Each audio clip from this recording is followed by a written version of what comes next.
Olá, sou José Vanilson Torres da Silva, sou aqui de Natal, faço parte do Movimento Nacional da População em Situação de Rua. Vivi durante 27 anos nas ruas de Natal, e com 12 anos, por questões de violência doméstica. E aí, como surgiu o movimento, né, o Movimento Nacional da População em Situação de Rua? Ele surge em 2004, né, no cenário nacional, após o massacre da Praça da Sé em São Paulo.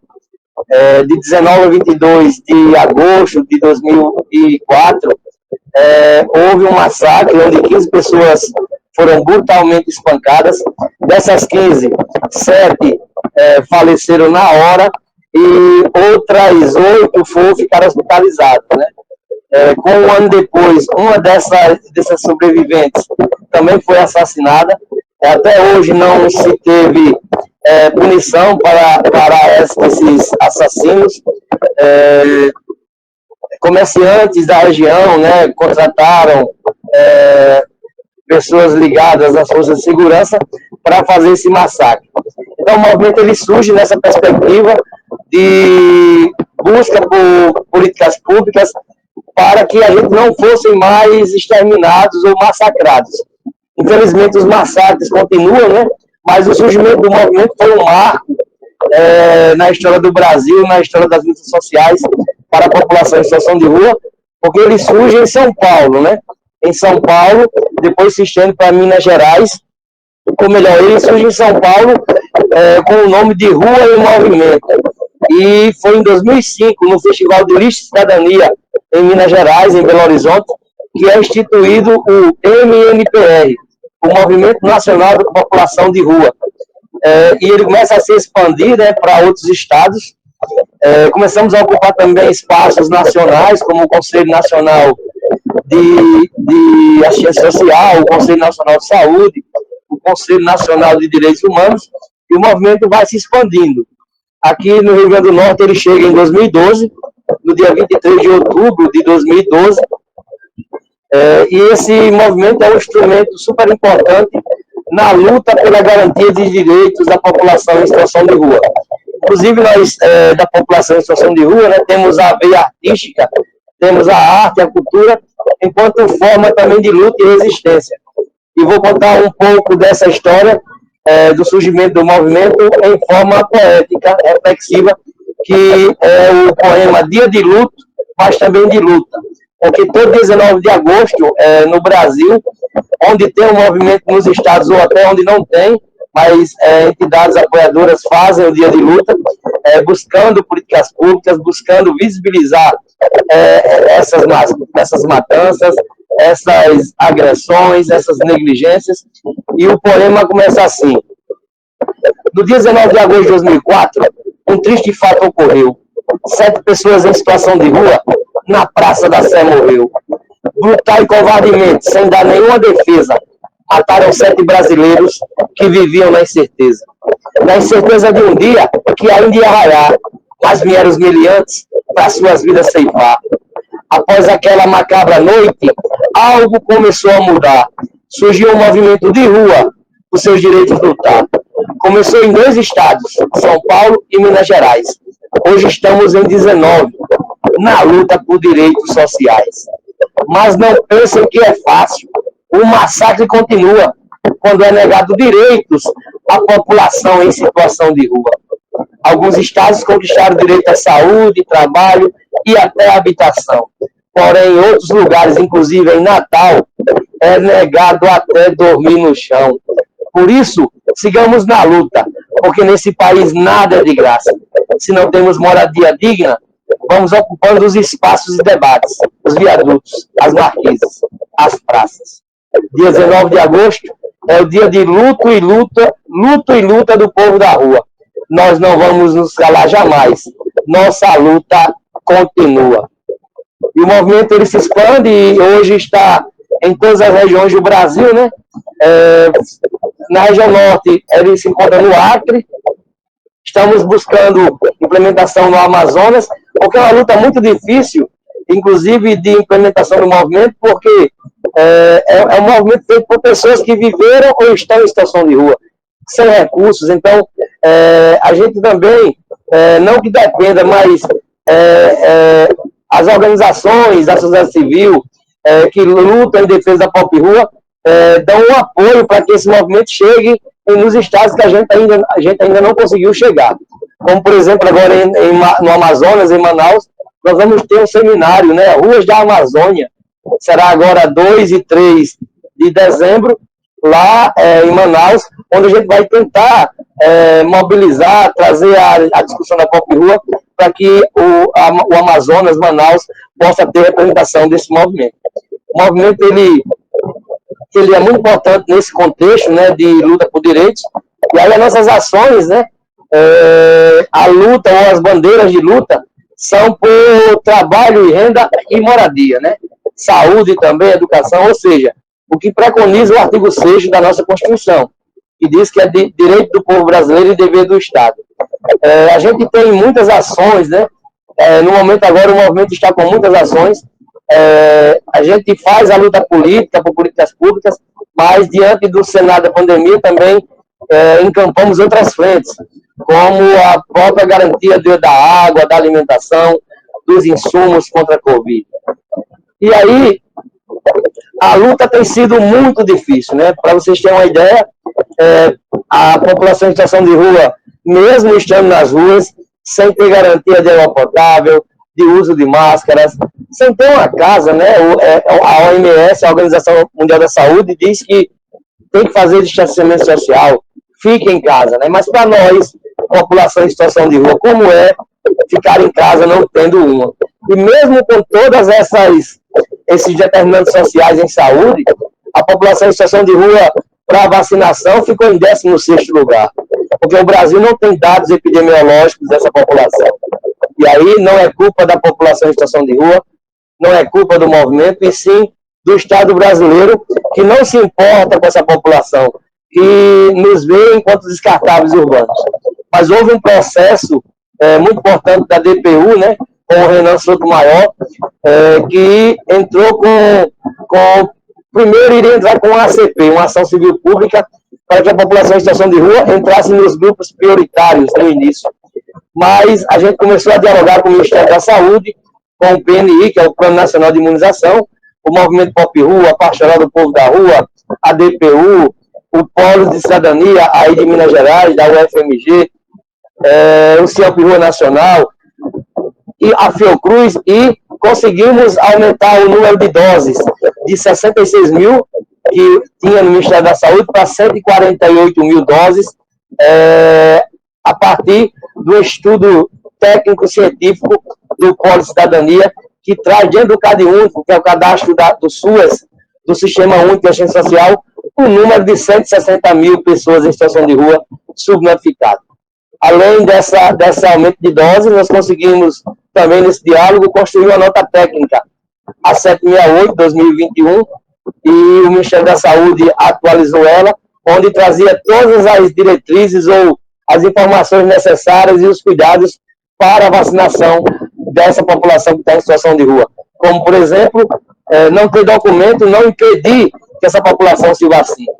Então, houve esse grande trabalho, né, mas não conseguimos, inclusive, antecipar a vacinação, já que nós ficamos em 16º lugar após pessoas com deficiência. Então, os desafios têm sido muito grandes, né? Tanto na proteção dessa população que não está abrigada, né? Tanto na garantia de moradia, de máscaras, né? Para a gente ter uma ideia, pela primeira vez o Brasil teve uma portaria para garantir a proteção contra a Covid, mas poucos municípios a usaram para a garantia dessa proteção. Então, a luta tem sido muito desigual. Nós temos aí um retrocesso na assistência social, onde em 2019, onde em 2019 foi retirado cerca de 60% dos recursos do Sistema Único de Assistência Social, onde serviços foram fechados, onde uma crise que já existia econômica leva mais pessoas a necessitar dos serviços assistenciais, e muitos desses serviços foram fechados. Continua o desmonte, né, em 2020, em 2021, e a luta é muito desigual, né? porque nós lutamos contra gestões que não querem cumprir o seu papel de garantir moradia ou direitos sociais para, não só para a população em situação de rua, mas para a população brasileira, né? E aí os desafios nessa luta, né, são esses que eu falei, mas tem muito mais, né? Nós temos aí, a nível nacional, um programa chamado Pro Moradia, ou melhor, não é ainda um programa porque não é política pública, né? O House First na Europa é o nome em inglês, que traz a necessidade de moradia primeiro para essa população. Mas o moradia primeiro no Brasil ele ainda não é uma política. Ele funciona através de emendas parlamentares. E aí é muito complexo isso, né? Porque o Brasil nunca garantiu uma política habitacional para a população em situação de rua. Mesmo nos governos populares, não houve esse entendimento, não houve essa atenção. E aí os desafios são imensos, né? Desde a garantia à moradia para essa população e também a garantia do direito à cidade, né? Porque nós temos aí várias notícias e informações de que prefeituras estão higienizando a população em situação de rua. Ontem mesmo recebemos a notícia de que em Lages, Santa Catarina, o prefeito lá deu 72 horas para que a população em situação de rua, que não é do município, deixem os serviços assistenciais e voltem para as suas cidades de origem. Mortes da população em situação de rua por envenenamento na comida, por apedrejamento, pessoas sendo queimadas. E aí, o nosso desafio é fazer com que a sociedade compreenda que quem está em situação de rua nesse país é a classe trabalhadora, que por vários motivos perdem seus direitos, perdem a sua condição de classe trabalhadora, não conseguem mais se manter e, consequentemente, vão para as ruas. E aí a pandemia,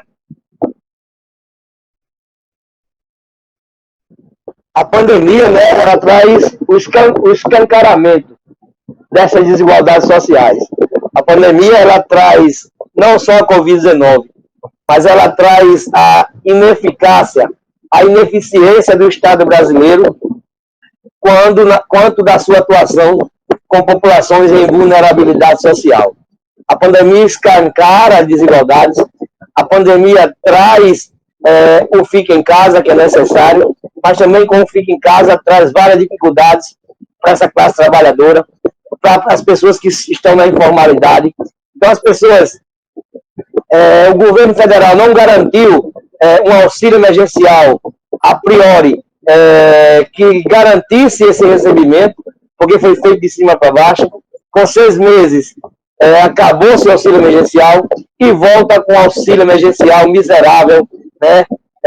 Como se o povo brasileiro conseguisse se sustentar com R$350. E aí o que a gente vê são famílias inteiras indo para as ruas durante a pandemia em busca de alimentação, em busca de insumos contra a Covid, mas muitas dessas famílias, elas também passam a ficar em situação de rua, justamente por perder essa condição de classe trabalhadora ou de se manter nos seus aluguéis. Os despejos na pandemia também traz um leque de pessoas, uma grande leva de pessoas para a situação de rua. Quanto mais pessoas nas ruas, mais os desafios aumentam, né? Então, nós percebemos que no cenário que estamos vivendo, antes, né, já tínhamos pessoas nas ruas, durante a pandemia e pós-pandemia, o aumento será gigantesco, né? O aumento dessas pessoas nas ruas será gigantesco, em contrapartida, políticas públicas que garantam a proteção, que garantam o convívio familiar, elas praticamente não existem nesse país. E aí, o que nós vemos são pessoas literalmente sem rumo nas ruas, famintas, dormindo em marquises, embaixo de viadutos.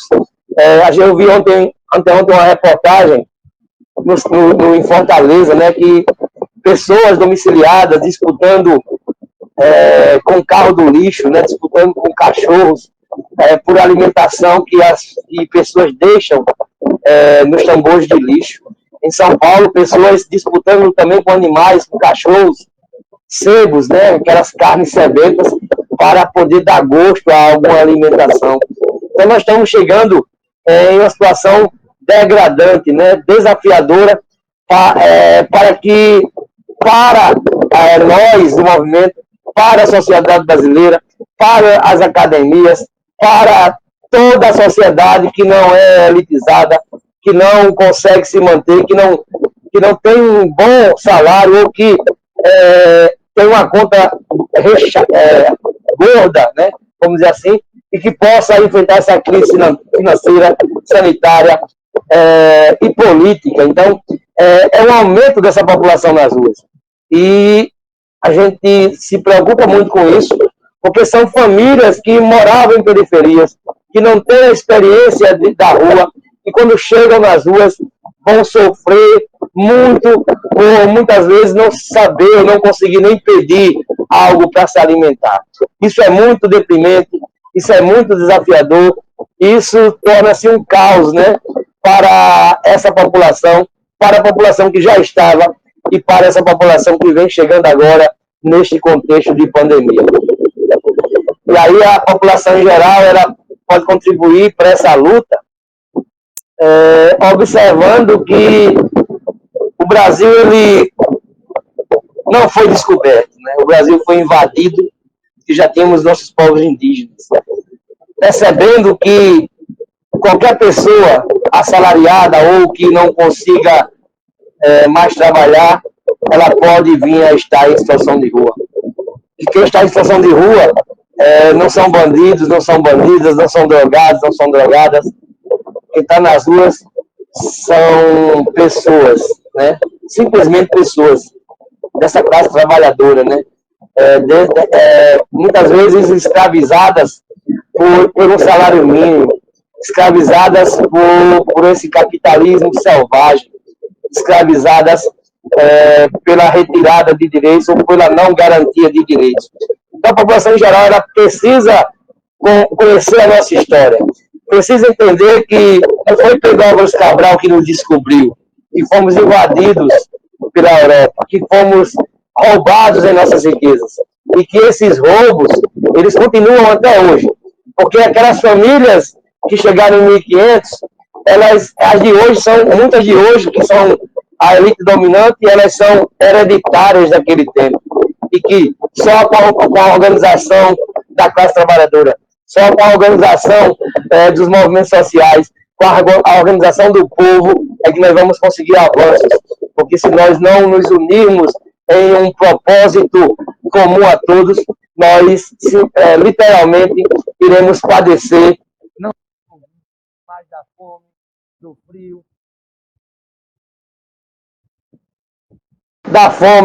frio, da ausência de políticas públicas.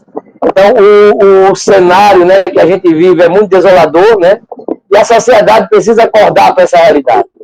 Quem está nas ruas pessoas, são seres humanos com histórias, com vidas, né, que muitas vezes estão ali por não ter, muitas vezes não, estão ali por não ter opção.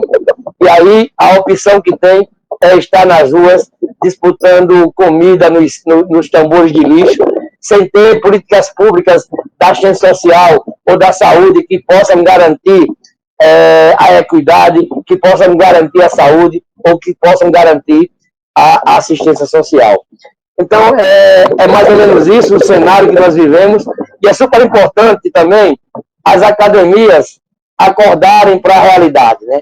As academias ainda não se abriram para essa discussão, literalmente, né?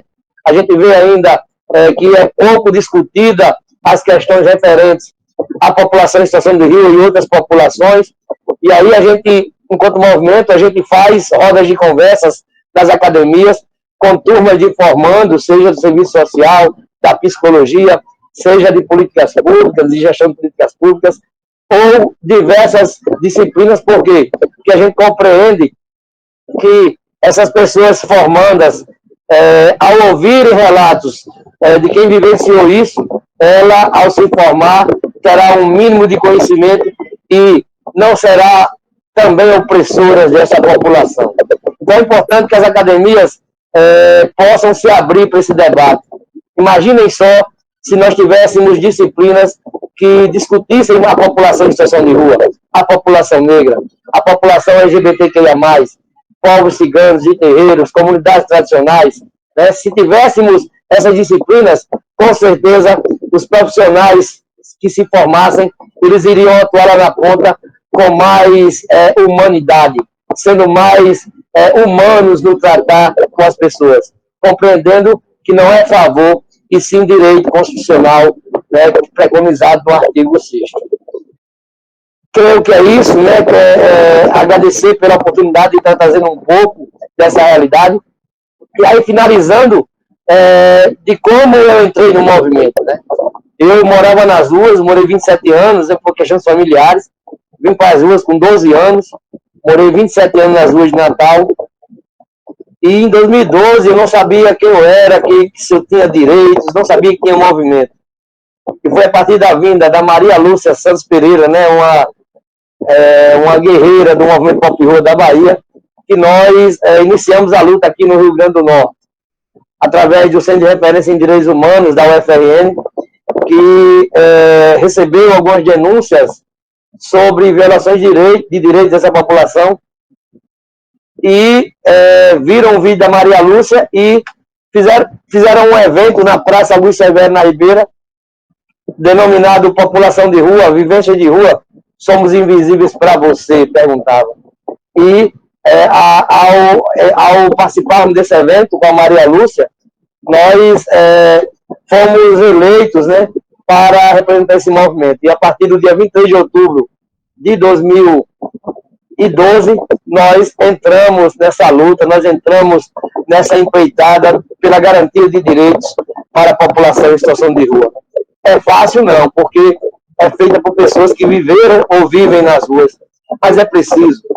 Muitas vezes chamamos as pessoas de situação de rua para participar das reuniões e elas dizem assim: rapaz, eu não posso porque eu tenho que garantir a pensão do meu filho, eu tenho que garantir a minha alimentação, vou fazer ali um bico. E nós entendemos que as demandas dessa população são muito mais urgentes do que participar de uma reunião. Mas, assim, é uma luta muito, muito difícil, mas muito gratificante também. Porque nós, né, que vivenciamos isso, quem melhor do que nós para lutar por essa população? Então é isso, né? Ficamos à disposição para outras informações e esperamos ter contribuído com vocês, com o empoderamento, com a formação de vocês, porque é isso. A gente sabe que as universidades, ela forma as pessoas, mas o popular, né, ou seja, a vivência de mundo, ela traz lições. O nosso sonho enquanto movimento é que as universidades possam perceber isso e possam agregar esses valores do conhecimento do mundo, possam agregar esses valores do saber popular, porque a gente, se não nos unir em um propósito comum, seremos todos, com essa conjuntura que estamos vivendo, seremos todos massacrados e massacradas.